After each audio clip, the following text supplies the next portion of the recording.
Today we're looking at the Treaty of Paris of 1783. Hello, welcome to the Daily Bellringer. Please don't forget to subscribe and take a look at the questions down in the description. Also, don't forget to check out dailybellringer.com where you'll find more resources that go with many of the Bellringer videos. The American Revolution officially came to an end on September 3rd, 1783, with the signing of the Treaty of Paris ending the hostilities between the new American nation and Britain. The last major battle had been won by the Americans at the Siege of Yorktown in October of 1781. After that loss, support for the war in Britain among the general public and British Parliament began to fall. The war was simply becoming too costly for the British to continue. In the spring of 1782, the British agreed to begin peace negotiations with the Americans. John Adams, Benjamin Franklin, and John Jay were chosen to be the primary negotiators to travel to Paris, France, where the negotiations would take place.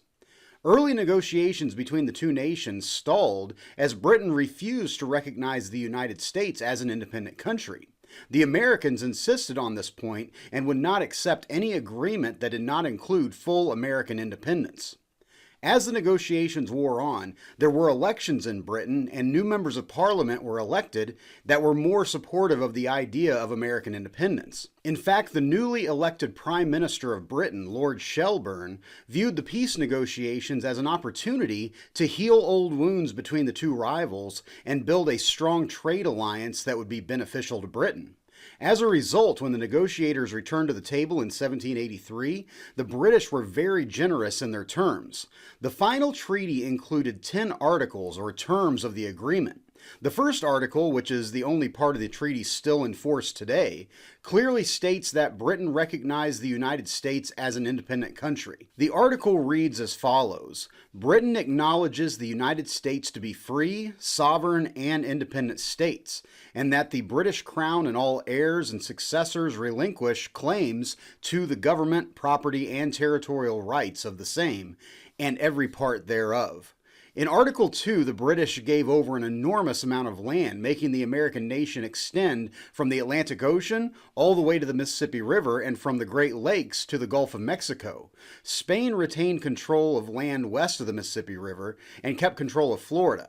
Many Europeans at the time saw this part of the treaty and said it was establishing an American empire, as the total land given over was larger than Britain, France, and Spain combined. The third article established fishing rights for Americans in the Atlantic off the East Coast. The following few articles then established that debts taken on during the war would be paid, and that land taken or confiscated from loyalists during the war would be returned, and no further property would be taken. Interestingly, however, much of this part of the agreement was ignored, as land and property were not returned, and many loyalists lost court cases arguing that this part of the treaty should be honored. The treaty then went on to state that all prisoners of war would be released and that the British would give over all property in the United States. But here again, this was not fully followed through on, as British troops remained in control of several forts in the Northwest Territory. In the final few articles of the agreement, both Britain and America agreed to have access to the Mississippi River, and then finally that the treaty must be ratified or approved by their respective nations within 6 months of it being signed. The treaty was signed on September 3rd, 1783 by Adams, Franklin, and Jay at Hotel de York in Paris.